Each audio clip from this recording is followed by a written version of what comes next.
Today is Monday, March 25th. This is the 1970 Cadillac DeVille convertible 4-port manifold power servo unit.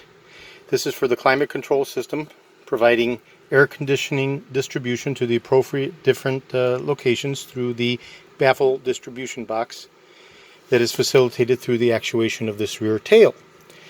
And I'm going to go ahead and apply vacuum to it.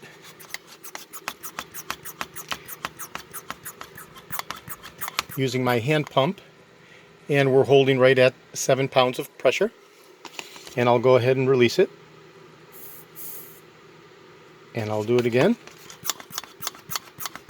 This is a functional validation test, and I've taken it all the way up to 15 pounds of pressure, more than the 10 pounds generally used, and release it back to atmosphere.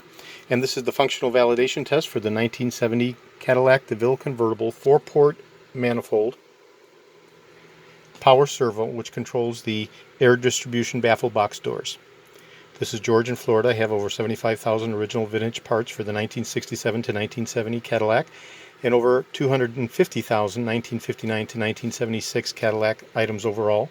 I'm best known for my restoration of the Cadillac steering wheels with the wood grain inlay, the power steering columns, the power seat mechanisms, and the air conditioning climate control power servos. Today's Monday, May 25th. Thank you very kindly. And this will be shipping out to my friend Daryl in Chicago. Video number 2 of the final assembly, operationally validated.